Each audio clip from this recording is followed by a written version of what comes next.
in their lives but usually never find it, since they look for it in the wrong things and people.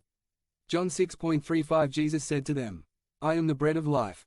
He who comes to me will never hunger, and he who believes in me will never thirst. If we look at the expression of Jesus, he who comes to me, he is not saying you have to come because I want it that way. But rather God tells him, if you want to come and meet me. Be the meaning of life. I am the bread of life. How many like bread? It has flavor, it satisfies. When Christ comes into our lives, he gives it a different flavor. Our life, see strategy vs strategy of man. Exodus 14:1-4 The Lord spoke to Moses, saying, to tell the children of Israel to turn and camp before Pi-hahiroth, between Migdal and the sea toward Baal-zephon. Before him you will camp by the sea. 3 For Pharaoh will say of the children of Israel, they are shut up in the land, the wilderness has shut them up. 4 And I will harden Pharaoh's heart so that he will follow them, and I will be glorified in Pharaoh and in all his army, and the Egyptians will know that I am Jehovah. And they did it. Like this, the Israelites were bound for the promised land. They had a goal. Really what they wanted to achieve was God's plans, but the way to achieve it is God's way. To tell the children of Israel to turn back. Say turn with me. In other words, changes. This is what happens many times. We head towards the meaning of life and we find that God says we have to do it differently, although with the same approach. 574.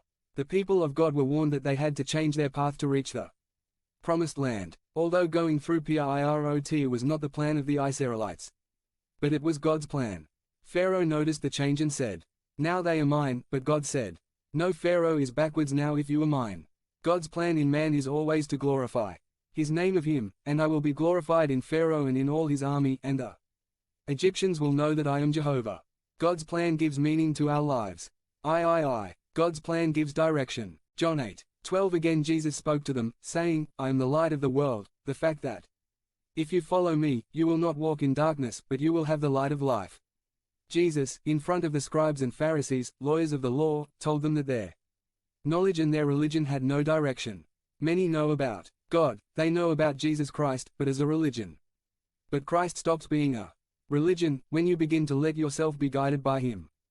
It doesn't matter who you are, how you are, what you have. If you do not follow Christ, you will be in darkness. What is the light of life? It is not about wealth, it is not about power, it is not about fame. These things without the light of Christ only blind the person. The light of Christ is the seal that gives authority to benefit from God. In other words, the light of Christ is the credential that takes us to heaven. It is the credential that allows us to take the promises that are for the children of God. It is the credential to enter a new life. It is the credential to be a citizen of